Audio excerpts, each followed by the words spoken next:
All right, everyone, welcome back to the DM Friends. I am DM Angelo, and today I'm going to continue my series on how to be a better dungeon master. And I want to talk about something that sits underneath almost everything we do as dungeon masters, and that's information, right? So, not hit points, not magic items, not even character builds or anything like that. It's information, what the players know, and what they think they know, and what turns out to be completely wrong.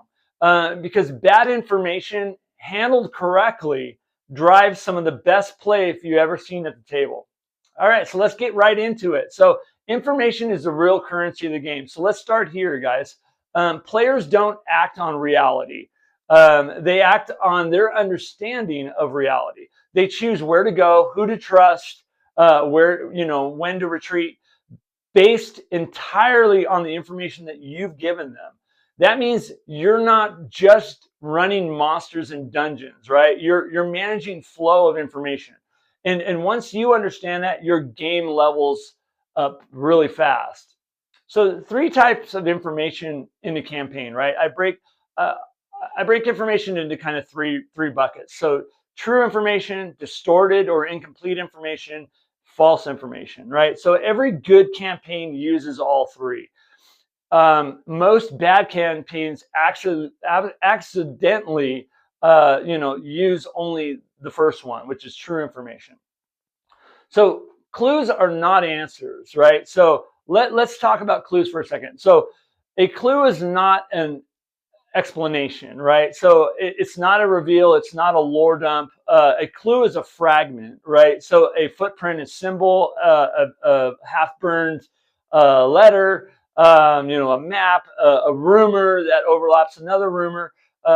Players are supposed to assemble understanding, not receive it, right? So if your clues lead directly to answers every single time, you're not running an investigation. You're running this is a guided tour.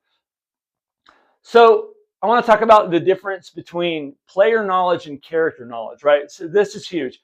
Players will always know when they're more than their characters, right? So, and that's normal, and that's kind of hard for a player to distinguish. I use that a lot. It's player knowledge versus your character knowledge.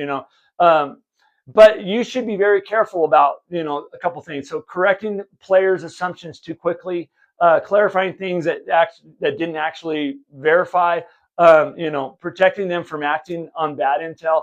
If they misunderstood something honestly, that's fair game, right? Their characters live with uncertainty. So should the players, right?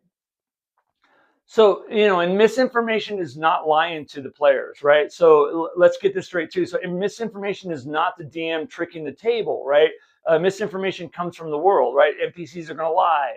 NPCs are wrong. NPCs repeat rumors. NPCs have agendas, right? So if every NPC gives accurate, neutral, complete information, I mean, that's not real.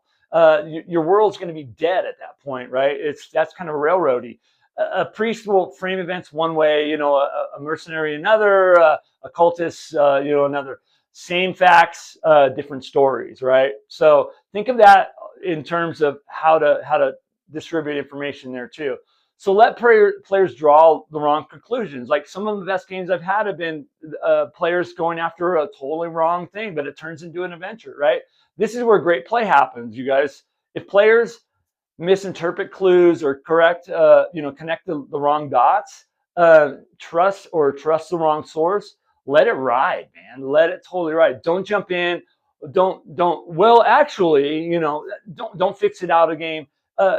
Let the truth emerge through consequences. And we've talked a lot about this stuff already, but the moment when they realize, oh, we were wrong, that sticks. It's going to stick to the group. So information should be redundant, not obvious, right? So here's a practical DM trick.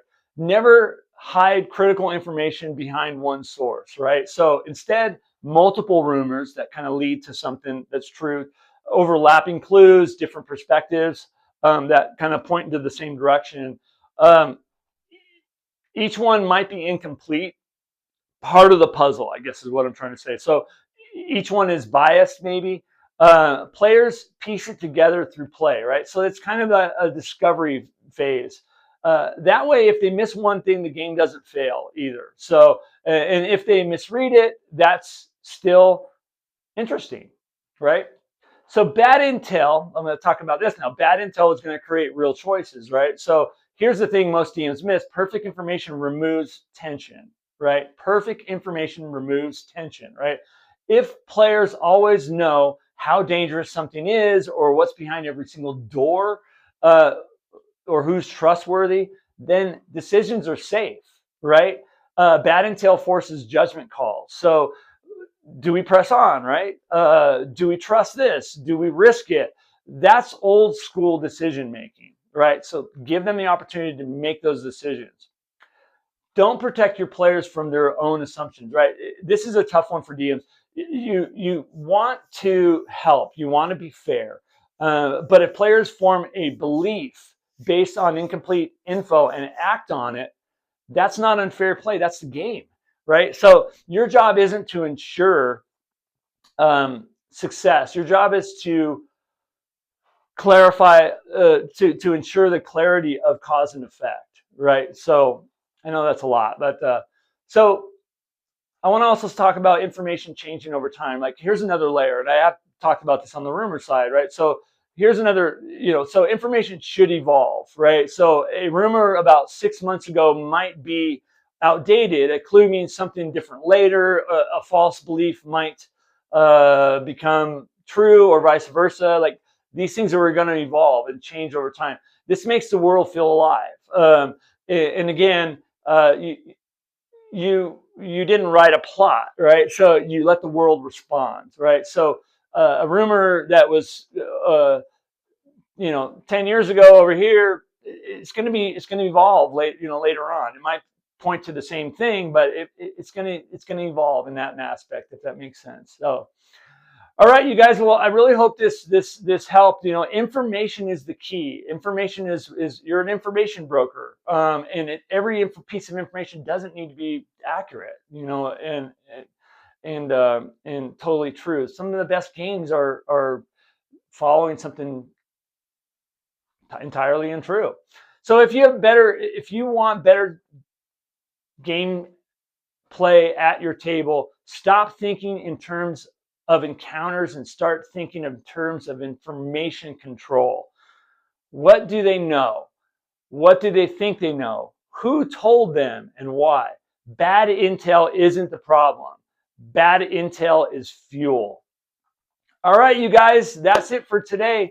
How to be a better dungeon master. If this helped, hit like and share it with another DM who is accidentally running a perfectly informed game, right?